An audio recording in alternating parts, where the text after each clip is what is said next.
everyone, welcome back to my channel. In this video I'm going to show you how I made this very nice little gingerbread house bag. Perfect for Christmas or just for the winter. It fits quite a lot inside, as you can see, and it closes and opens with a little magnet. And then, yeah, I'm just going to show you how I made this. The first thing I did is I made a pattern for this, and I'm going to show the pattern up here for you guys so you can copy it as well. So the pattern looks like this, these pieces. I will have this pattern available for download in the description as well, but you can also just copy the one that I just put up here, and then you can just draw it out yourself because it's quite a big pattern and you need a few pieces of paper for it. I used this fabric for the outside as it looks very gingerbread-ish and it's quite thick as well. And then for the lining fabric I used this one because it looks very Christmassy and I thought it would fit with the gingerbread house on the inside. When I cut out the pattern from the brown fabric, I colored the edges with a dark brown chalk to make it look like it came out of the oven, because usually the edges of a gingerbread house are a bit darker. After that, I ironed the sides of the dark brown fabric to make these folds a little bit more noticeable, because otherwise I wasn't sure if you were really going to see the folds on the bag or if it would just round up a little bit. So I did that everywhere where I wanted it to be a very clear corner. Once you've done that, you have to go over these corners with some chalk as well to make them look more burnt on the edges. Next, you're going to cut two rectangles out of the brown fabric to use to hold on the strap. So you're going to attach a D-ring on the end, and then I just hand sew that down onto the side of the house. Then I put the lining on top of the outside fabric, making sure that they fit on top of each other nicely. And I hand sewed the lining to the outside fabric, only the floor part. And I kept one side open. Make sure when you're sewing you don't go all the way through the outside fabric, but you grab just a little bit so you don't see it on the outside. I kept one side open because I wanted to add some plastic inside. I used this. If you can find a little bit sturdier plastic, it would be better. But this is all I had. I cut a piece of this, I put it inside, and then I sewed the edge closed. So now you have the lining sewed onto the outside fabric, only on the floor area. Then I pinned the sides of the house of the lining fabric together so it would be standing up, and I sewed that closed. So now I had this like house standing on top of the outside house that was still flat. I also sewed one side of the two roofs closed the same way. Now you have a little gingerbread house bag already from the lining fabric and the outside fabric laying underneath that. Then I did the exact same side to the outside fabric, but this time I hand sewed it together. I don't use a very special kind of stitch. I just went through the fabric and then went through the thread itself, and then again through the fabric, through the thread. After sewing the sides of the outside fabric together, I also did the one side of the roof. So now you basically already have your gingerbread house, but the lining doesn't look great yet. Now I cut the front of the house out of some sturdy plastic and I put that in the lining on one side.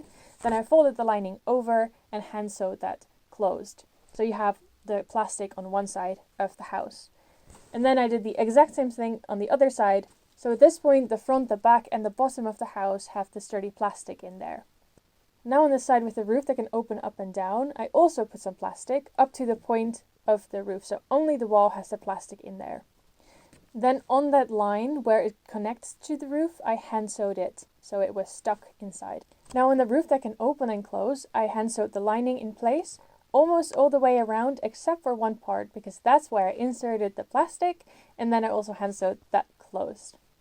Then add some plastic to the other wall of the house, and because it's hard to hand sew this down, I added some glue on this line and then put the fabric on top of that and then pinned it in place. So my bag kind of looked like a porcupine in the end to make sure that it would be all stuck together. Now we're going to add the last piece of plastic to the top of the roof that's above the part that we just glued down, and then we're going to sew this in place as well. At this point you basically have the house but no closure yet. What I did for the closure is I cut two small rectangles out of the lining fabric, and then I folded the edges over and sewed it quite close to the edge of the roof. I don't know if you can see, but it's here, and on the other side it's there.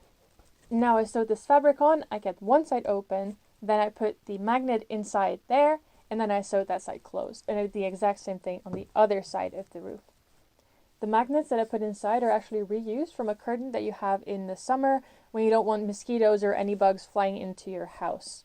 That's the magnets I used, but I'm pretty sure you can find magnets anywhere that you could use for this project. At this point, your gingerbread house is basically done. It just needs to be decorated on the outside.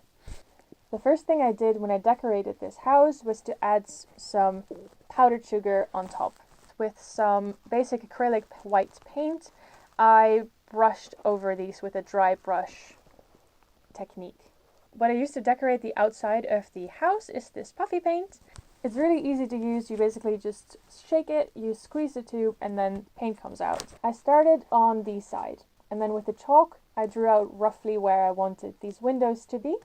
And then I just started painting on there, just freehanded painting.